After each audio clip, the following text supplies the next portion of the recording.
Well, welcome to Training Tuesday, everybody. I want to thank you for joining our webinar today. My name is Heidi Reese, and I am the Training Programs Manager at Dayton Superior. We have a really exciting Training Tuesday ready for you. But first, like always, I want to talk to you guys about a couple of housekeeping items before we get started. I want to remind everyone that those that are joined have been muted, but don't let that stop you from asking any questions throughout the presentation. Definitely at the very end. If we don't have time, I can always get back to you after the 1:30. We'll work that out, but you can do that through the chat functionality and the Q&A functionality of Zoom. And that is found probably at the top of your screen. There is chat and Q&A, and then you can just talk to me while our presenter is going about and doing what he needs to do to teach you all about HK composites and insulated sandwich panels. Okay, as a reminder, again, each of our webinars are recorded and placed on the YouTube channels for Dayton Superior, as well as DaytonSuperior.com's website. And you just search on Training Tuesday, you'll find two links. One gets you registered for next week or the latest and greatest of the Training Tuesday. And then the second one will provide you with the 4 latest Training Tuesdays we've done. In addition, you can scroll down at the bottom and you can find all of the Training Tuesdays by the product type that you want. So hopefully that is good to go and has you learning more great things. So let's get going. This presentation is intended only for training purposes. So anything that you are going to hear about or we're going to see on these slides, you need to make sure that you go to DaytonSuperior.com for technical specifications of that for any of the products mentioned. So really quick, I want to talk about Dayton Superior and who Dayton Superior is. We are the leading provider of engineered solutions for the concrete construction industry. We deal with accessories and chemicals, forming.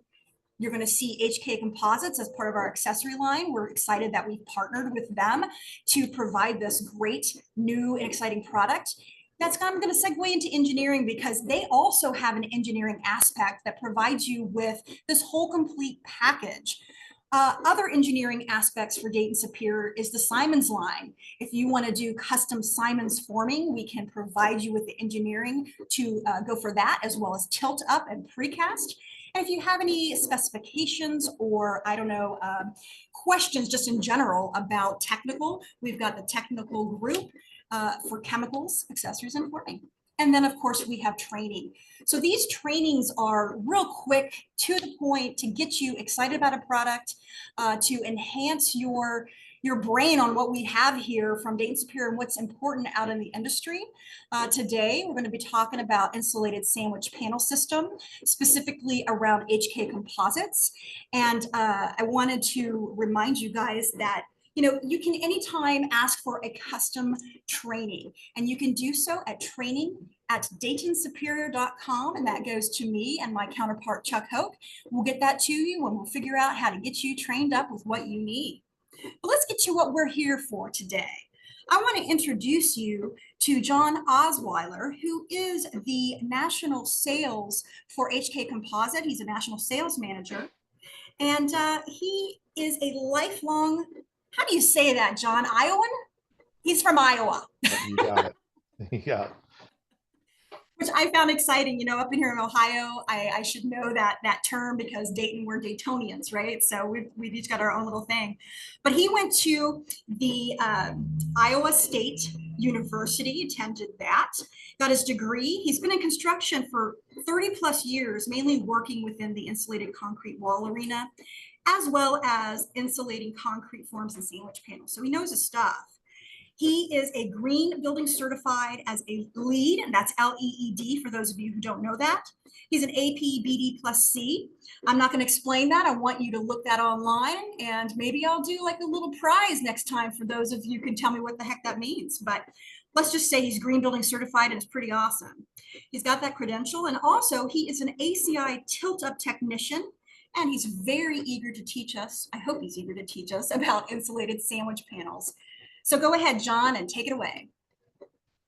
Thanks, Heidi. I hope everybody can hear me okay. Yeah, I am excited to teach and speak on this because as many people know, insulation and concrete are real exciting topics. And when we put them together, it gives everybody the fizz. So we're happy to talk about that. What we're going to do today is really just look at sandwich panels in a relatively generic form as a primer to what they are.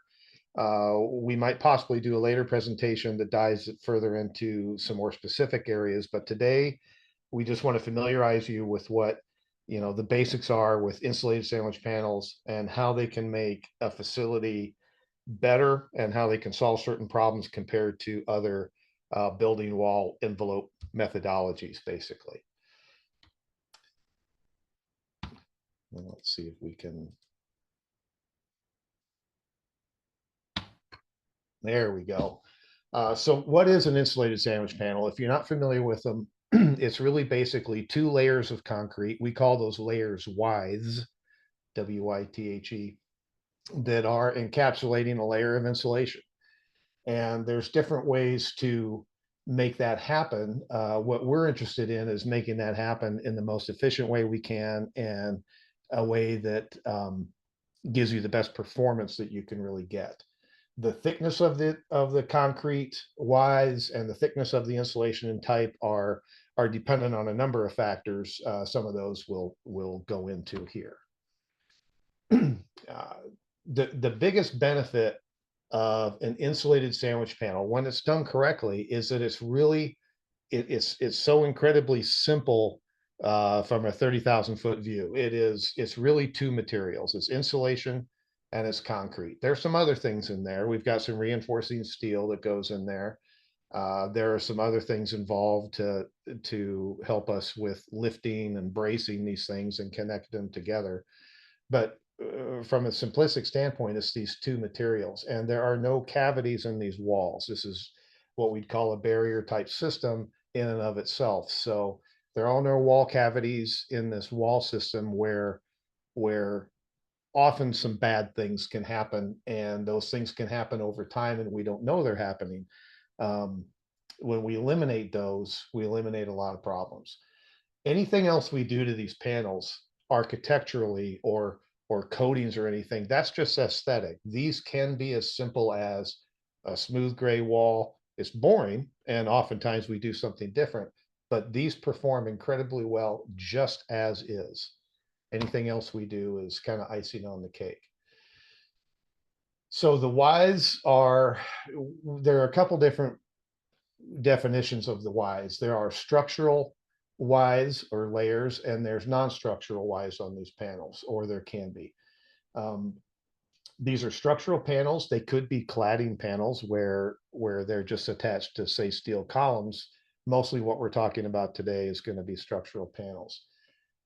We have a structural why that's reinforced, that takes care of all the loads that we're worried about, the roof loads, wind loads, all kinds, seismic, all kinds of different things that might be going on.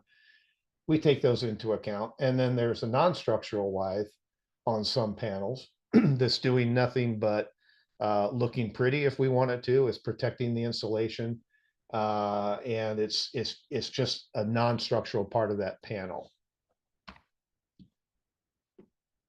These panels can also be delivered to the customer, so to speak, in a couple of different ways. There's precast panels and there's what we call tilt-up panels. Precast are done in a plant, and tilt-up panels are done on site. So for the precast side of things, you're working in a plant. Usually that's under roof. Usually that precaster is batching their own concrete.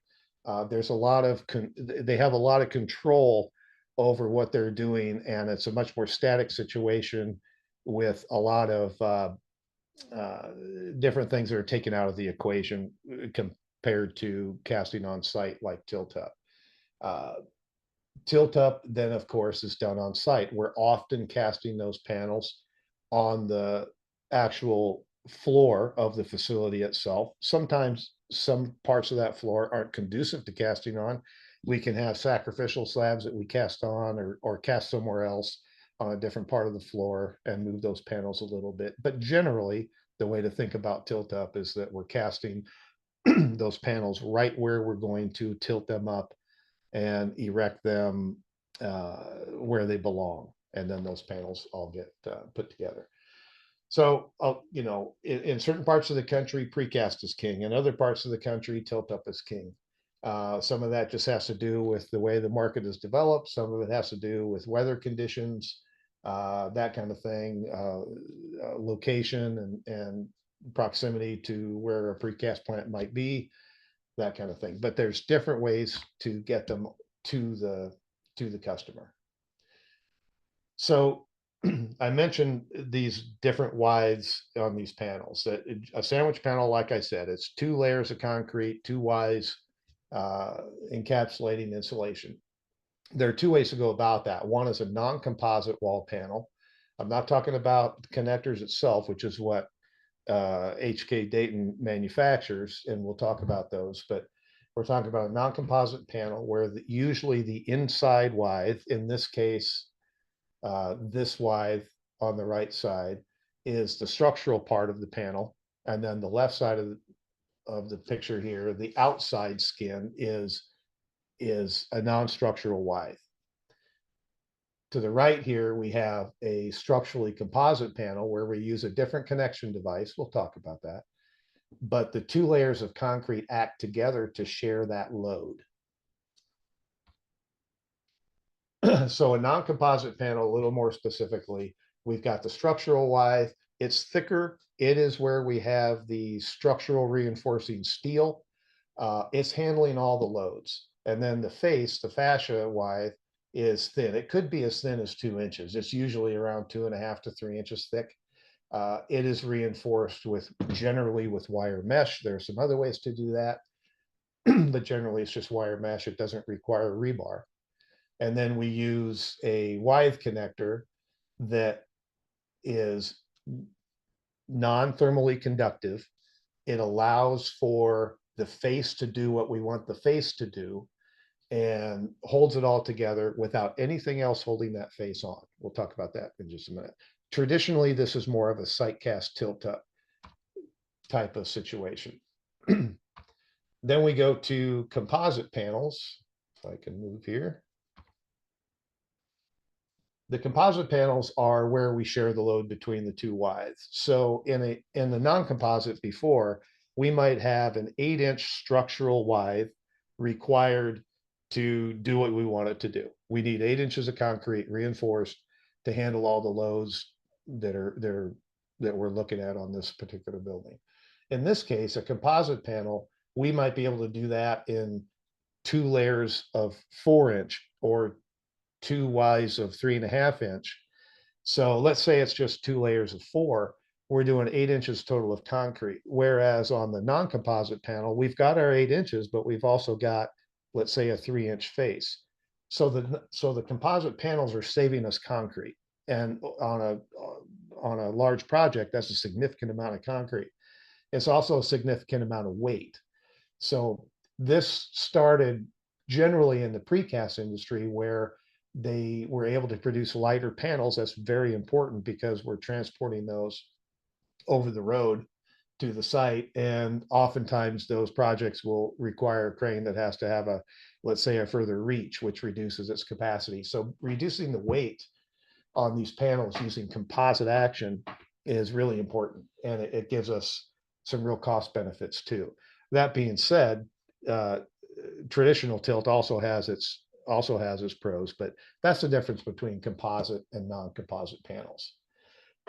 What we're going for in the end is to detail these panels so that we have monolithic insulation. And that's where the insulation goes edge to edge, to the edge of openings, to the edge of the panels. Nowhere are we looking for solid concrete bridging between those 2 wides of concrete. And we're doing that with tie connectors, whether they be for composite action or non-composite action. We're doing that with connectors that do not transfer that energy across those wides. So we've got a relatively pure, isolated interior and exterior wides from each other from a thermal standpoint. We'll see why that's really important here in a minute. But in addition to that, what we do at HK and Dayton is we, as you see in this picture, we'll fabricate the foam, we'll put the location slots or holes for the connectors where they need to be. We'll cut the foam for the individual panels. In this example, this is a relatively simple panel. Sometimes they get pretty complex. They'll turn corners, they'll do different things. They'll have weird loads on them. They might be dock doors, which are a whole different situation. But this is where we will cut these and we'll deliver the insulation on site in a bundle per panel. So all they have to do is put this together. It's kind of like paint by numbers. And you'll see this being put together in a second. But we at Dayton and HK will review these plans and make sure that the detailing is where it needs to be to perform the way that the architect or the owner expects them to perform. And then we'll make those recommendations, cut the foam, and deliver it on site like that. So when I say edge to edge insulation, this is what I'm talking about. We're really trying to make sure that this entire envelope performs. For example, it's really important that roof insulation and wall insulation come together. And when we do a sandwich panel, this is really easy to do in this roof example in particular. When we're turning corners, you'll see a picture of an incorrect way to do this in a minute. We want that insulation to wrap around and do what we're doing here, for example. In the end, we're letting that face in the sense when we're talking about a non-composite panel, in this case, that face is now able to expand and contract when it goes through its thermal expansion and contraction and move and not crack when that happens. In a composite panel, this happens as well, just to a lesser degree. So I'll just play a little quick video here. I'm just going to choose tilt up to do this. Hopefully it's going to play for me. It might not. I think Heidi's trying to make it play here. This is going to be an example of just an animation of a tilt up project. I don't think it's going to work, Heidi. That's okay. We'll move on.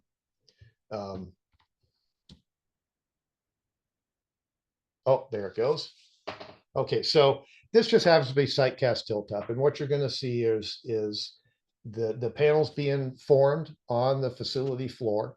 Okay, the floor is cast. We've got the panels formed. You've got some openings in there. We're going to pour the face here, so we've got wire mesh that's chaired up, and then we're going to pour the concrete in place here. And as soon as this concrete is poured, leveled off, everything is in place, then they're going to start picking the foam from the bundle as we've provided it, and they're going to put it in place. So this, again, this is on freshly placed concrete. This is important. So timing is important too. We need to be relatively swift at this stuff. So the foam goes down, the connectors go where they're supposed to go, and those get embedded and consolidated within the face concrete.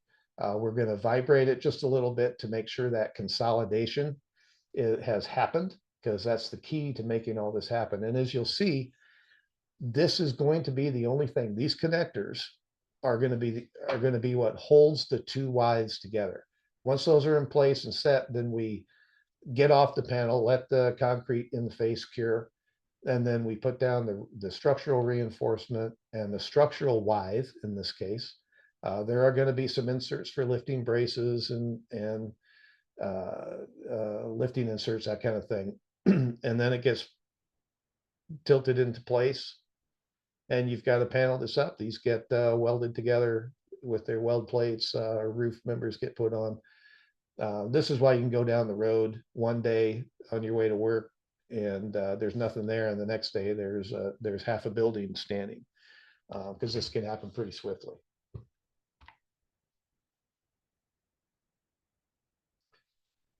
There's lots of different insulation types we can use. I'm not really going to go into this, but your pink, green, blue board, that's probably the most common. And then we can use polyiso insulation as well as extruded polystyrene. That's kind of dependent on what the R values required are, what the designer has called for, as well as some other factors. And we'll get involved in helping with that decision if we need to. So the withe connectors are the heart of what make these work. We want to detail these panels so that we don't have solid zones of concrete. We don't have thermal conduction across that panel. Metal ties have been used a lot in the past. What we're talking about are our non-conductive ties, which do not allow thermal transfer across that panel, but allow us the strengths we need in order to make our composite and non-composite panels work. Why are we doing this? Well, if you've got, say in the old days, we've got panels that are using these metal M ties or metal trusses or whatever they might be. You've got a certain amount of cross-section of steel in there. We use typical cross-section amounts in this example.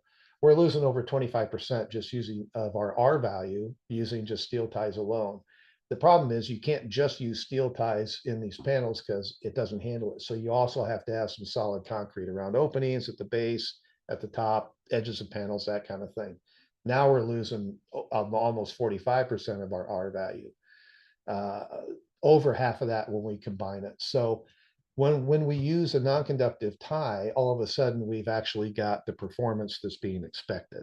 And that's really important. The other reason we like to go edge to edge and detail these things correctly, and we get involved in the detail process. We'll make suggestions. We'll give the designers details that are going to work.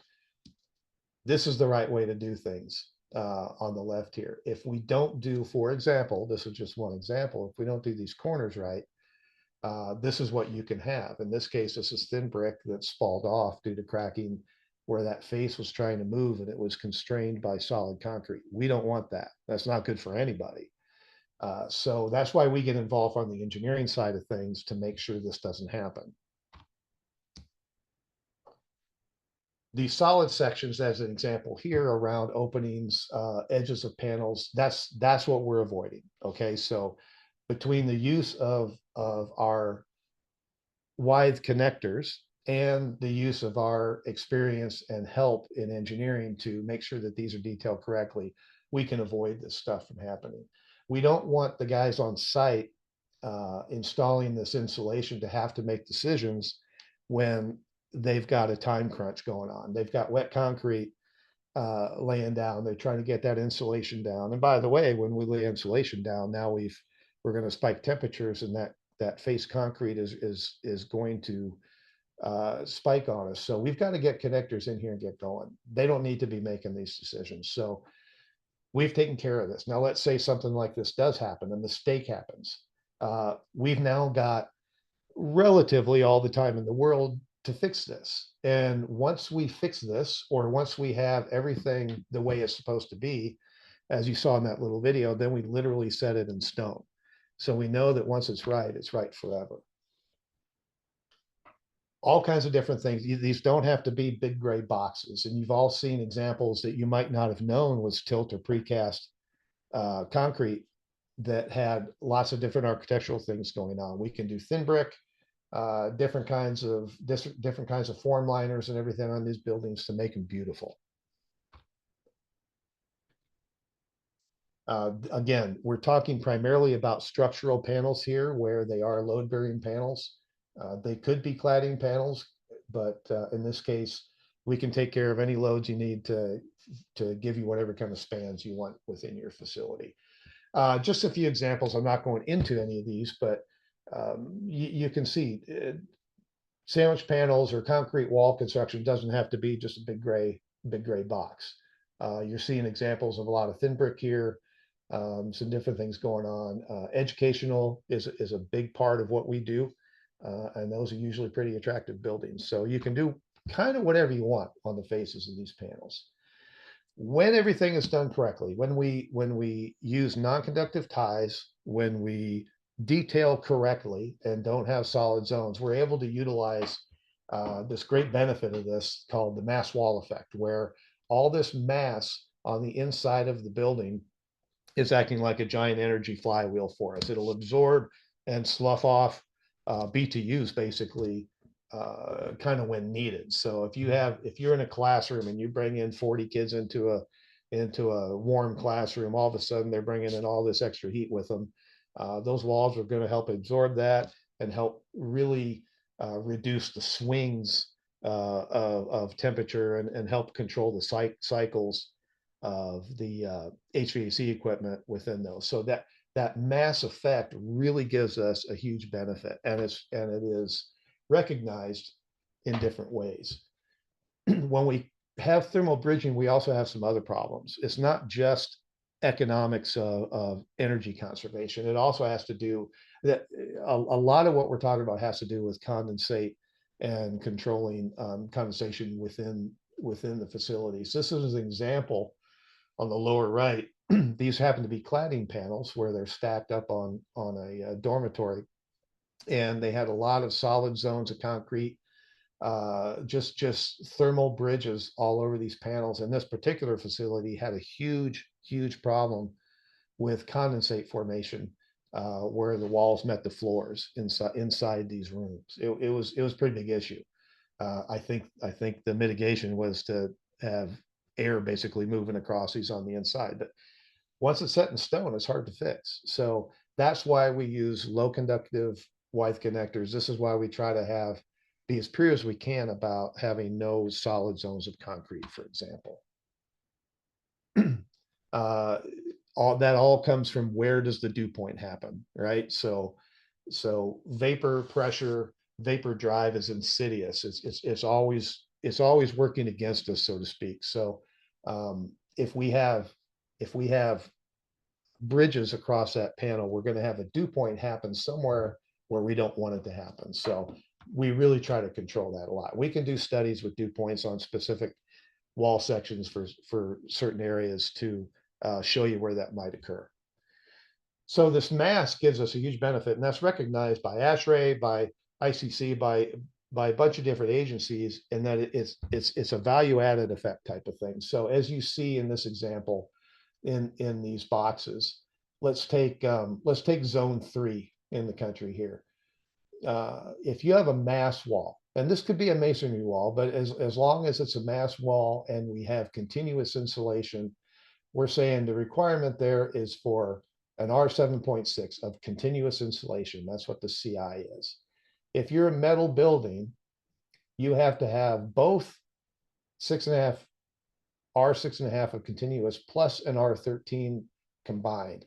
That is where the mass is coming into effect, and the continuous insulation without thermal bridging is giving us a value added benefit over and above something where the insulation, number one, is not continuous, and more importantly, we don't have the mass helping us in that regard.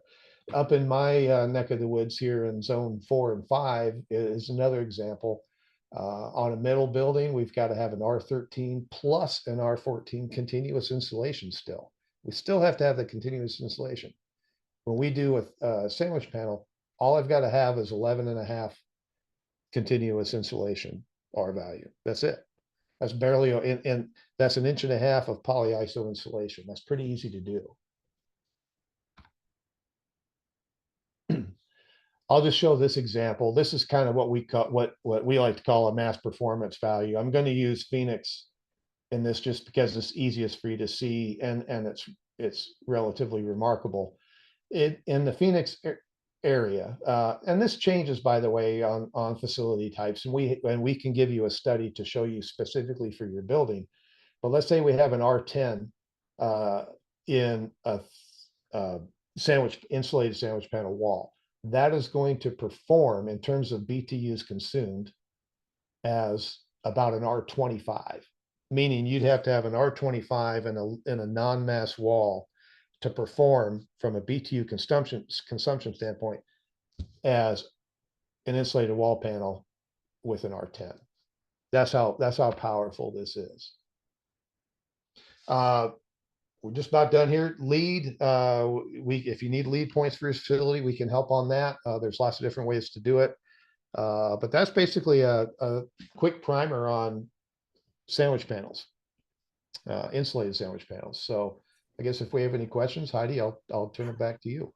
Fantastic. Thank you, John. We do actually have one question, and I think they wrote it when you were going through a portion of the presentation, which is the separation of this new connector respect to the edges.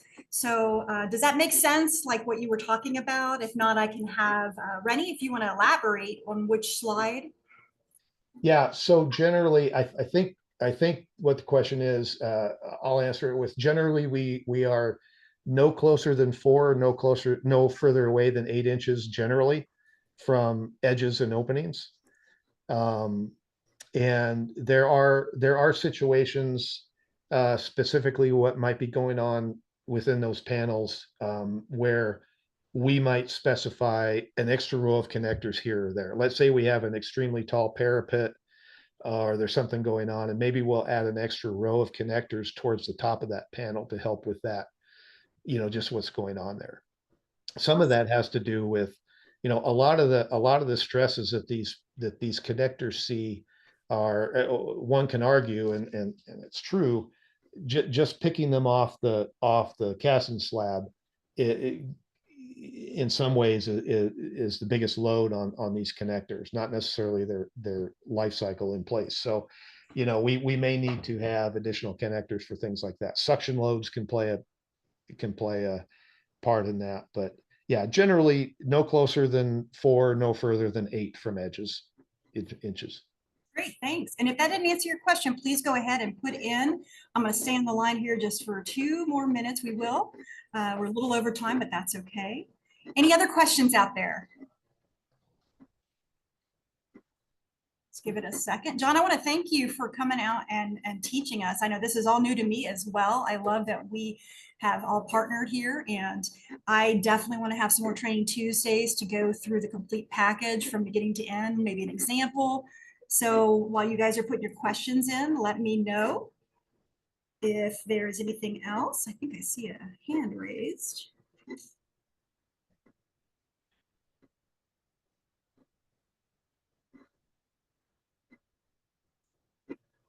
All right, another question. Can you use the regular ties with the composite panel ties?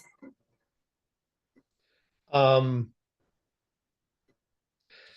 well, the answer is yes to a degree. There are times when we might use uh, um, composite ties for very, very specific circumstances. Maybe we've got a column load, a girder load, roof load somewhere, and we need some extra connection strength, some extra shear capacity or whatever in a certain isolated area. There are times when we'll mix and match. It's generally not necessary. It's generally a composite panel or it's a non-composite panel. But it's rare, but it's done occasionally under very, very specific circumstances. Great, thanks. Going one more time for questions. I would like to know which is the advantages of this new connector in respect to the epoxy and fibers composite connector.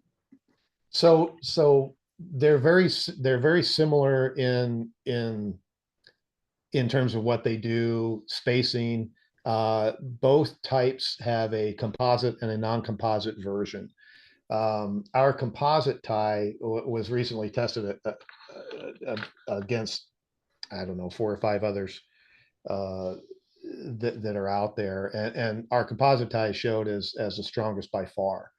A lot of that has to do with the design of it itself.